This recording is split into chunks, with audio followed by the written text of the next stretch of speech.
Bonsoir à tous.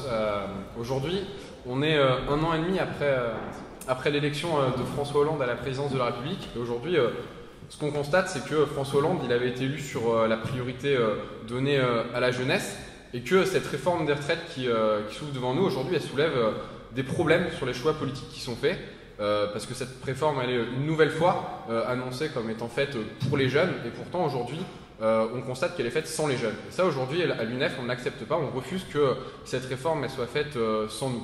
Alors, dans cette réforme, il y a quand même quelques avancées. Il y a la question de la pénibilité sur lesquelles il y a eu des choses faites, la question de l'égalité femmes-hommes.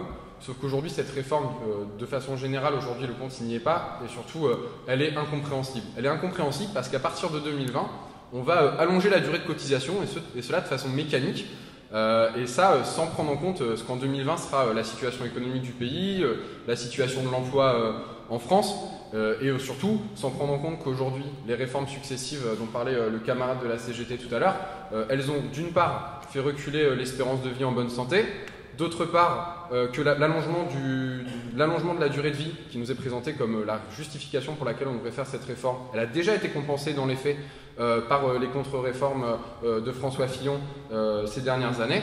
Et que le troisième élément, c'est qu'avec aujourd'hui, notamment avec l'explosion du chômage chez les jeunes, on constate que par rapport aux anciennes générations, et bien aujourd'hui, au même âge, à 27 ans, on a validé moins de trimestres que nos parents à l'époque. Et du coup, aujourd'hui, nous, cette réforme à l'UNEF, on juge que c'est une double peine pour les jeunes.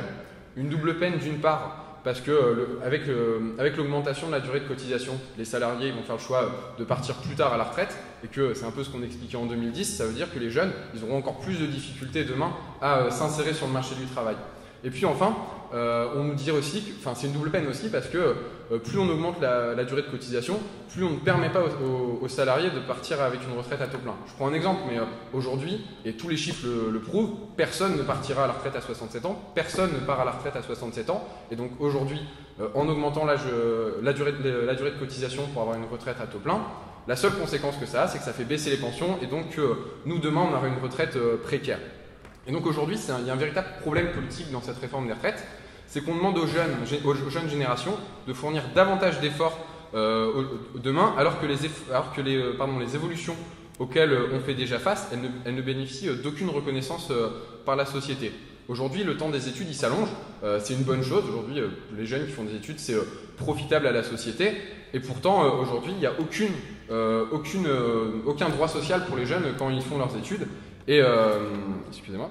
Alors que les études, comme je disais, ça élève le niveau de connaissance. Donc aujourd'hui, on a le sentiment, nous les jeunes, qu'on doit payer la situation économique du pays à chaque étape de notre vie. Pendant les études, pendant notre jeunesse, on est confronté à la précarité. Pendant le temps où on sera salarié, finalement on sera au chômage parce que aujourd'hui il n'y a aucun dispositif qui nous permet d'avoir un emploi. Et puis finalement, quand on arrivera à la retraite, c'est un peu ce que je vous disais, on aura une retraite qui sera précaire parce qu'on n'aura pas pu cotiser toutes nos annuités.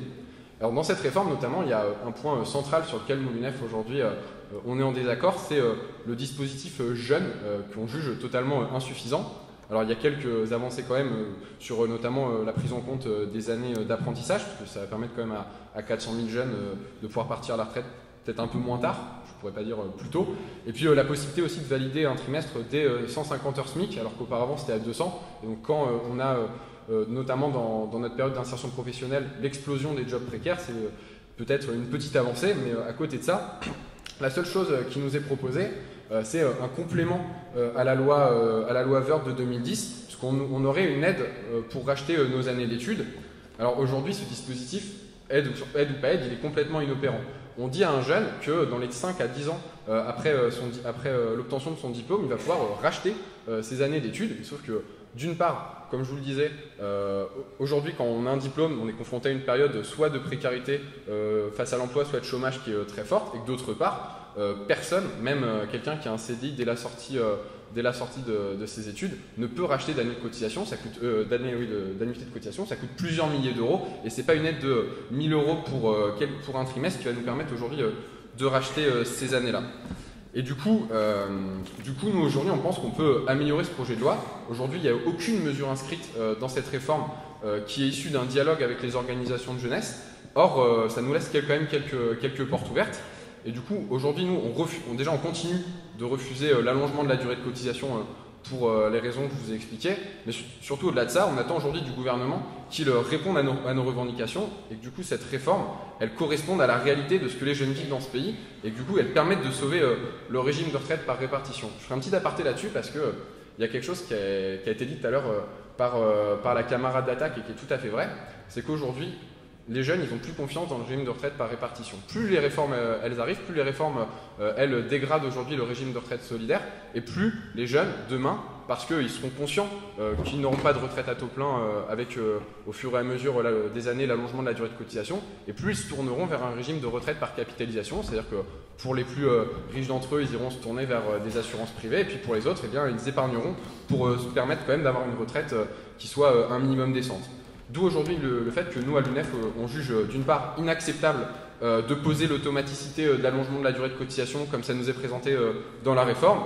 Et deuxièmement, on réclame aujourd'hui la prise en compte de nos années d'études dans le calcul des retraites. Ça veut dire quoi? Ça veut dire qu'aujourd'hui, il faut changer ce dispositif qui nous est proposé et passer à un dispositif où une année d'études qu'on aurait validée, ce serait 3 trimestres de cotisation qu'on pourrait avoir validé, parce qu'aujourd'hui la formation, les études, c'est une chance pour la société, c'est une chance économiquement, parce qu'un jeune qui fait des études, c'est un jeune qui demain, quand il sera salarié, sera plus productif sur le marché du travail, parce que ça profite aussi socialement à l'ensemble de la société. On a peu parlé des conventions collectives, mais dans les conventions collectives, il y a la reconnaissance des diplômes, et plus les jeunes ils peuvent faire des études et avoir un diplôme, et plus demain les salaires ils seront élevés.